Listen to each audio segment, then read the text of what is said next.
어둠 속에서 끊임없이 들려오는 수많은 목소리. 어떤 목소리는 비난을 퍼붓고 어떤 목소리는 공포를 심어주며 또 어떤 목소리는 당신의 모든 행동을 비웃습니다. 만약 당신이 단 하루도 빠짐없이 평생을 이런 환청 속에서 살아야 한다면 어떨까요? 여기 플레이어를 위로하기 위해 만든 것이 아니라 플레이어를 철저히 고립시키고 고통스럽게 만들기 위해 설계된 기묘한 게임이 하나 있습니다. 2017년 출시된 헬블레이드 세누아의 희생입니다. 대부분의 게임은 플레이어를 영웅으로 만듭니다. 강력한 무기를 쥐어주고 화려한 이펙트로 성취감을 선사합니다. 하지만 이 게임의 개발사 닌자 시어리는 정반대의 길을 선택했습니다. 그들은 플레이어의 귀에 입을 바짝 맞춘 채 끊임없이 속삭이는 환청 시스템을 도입했습니다. 왼쪽 귀에서는 그녀는 할 수 없어라고 비웃고 오른쪽 귀에서는 조심해 뒤에 누가 있어라고 경고합니다. 게임을 플레이하는 내내 들리는 이 소음들은 단순한 사운드 효과가 아닌 게임을 주도하는 요소 중 하나였습니다. 여기서 놀라운 점은 이 불쾌한 시스템이 공개되자마자 전 세계에서 수천 통의 감사 편지가 쏟아졌다는 사실입니다. 누군가를 괴롭히기 위해 설계된 시스템이 어떻게 누군가에게는 생애 가장 따뜻한 구원이 될 수 있었을까요?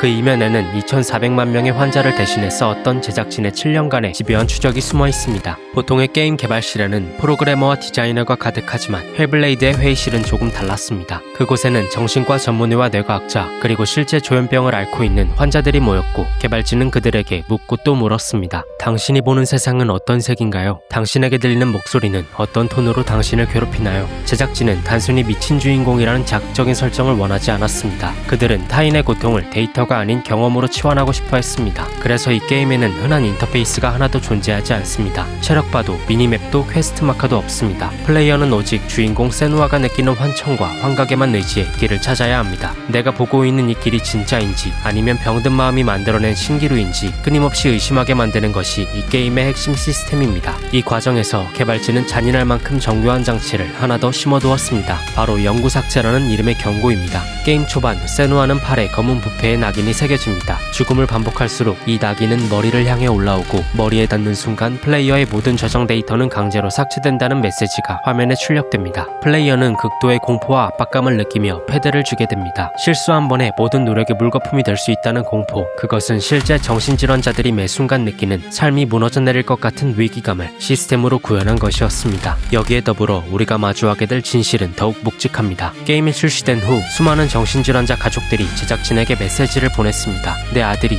내 딸이 매일 어떤 싸움을 하고 있었는지 이제야 이해했습니다. 누군가에게는 그저 무서운 게임이었을 이 기록이 누군가에게는 단 한 번도 타인에게 설명하지 못했던 자신의 고통을 증명하게 해줄 언어가 된 것입니다. 더욱 놀라운 사실은 그 다음 발견되었습니다. 사실 개발진이 경고했던 데이터 영구 삭제 시스템은 플레이어에게 심리적 압박을 주기 위한 일종의 거짓말이었다는 점입니다. 실제로 아무리 많이 죽어도 데이터는 사라지지 않았습니다. 하지만 개발진은 이 거짓말을 끝까지 유지했습니다. 타인의 고통에 공감하기 위해서는 적어도 그들이 느끼는 공포의 무게만큼은 플레이어가 똑같이 짊어져야 한다고 믿었기 때문입니다. 게임의 엔딩에서 세누아는 자신이 그토록 두려워했던 어둠의 근원과 마주합니다. 그리고 깨닫습니다. 어둠은 없애야 할 적이 아니라 평생 함께 짊어지고 가야 할 자신의 일부라는 것을. 그녀가 환청 속에서도 담담히 걸음을 옮기며 카메라를 응시할 때 시청자들은 깨닫게 됩니다. 이 여정은 미친 여자의 광기가 아니라 세상에서 가장 불리한 조건을 가진 전사가 보여준 숭고한 용기였다는 사실을 말입니다. 닌자 시어리는 이 게임의 수익금 중 일부를 정신건강 자선단체에 기부했고 게임을 플레이한 뒤 도움을 받을 수 있는 실제 상담소 연락처를 엔딩 크레딧에 배치했습니다. 그들에게 게임은 오락을 넘어 고립된 자들을 세상 밖으로 끌어내는 구조 신호였습니다. 로그아웃 버튼 위에 올려진 커서가 멈추는 순간 우리는 다시 현실로 돌아옵니다. 하지만 내 귀에 들리지 않는다고 해서 타인의 고통이 존재하지 않는 것은 아닙니다. 어쩌면 우리 주변에도 세누아처럼 보이지 않는 괴물들과 매일 치열하게 싸우며 평범한 일생을 지켜내고 있는 이름 없는 영웅들이 있을지도 모릅니다.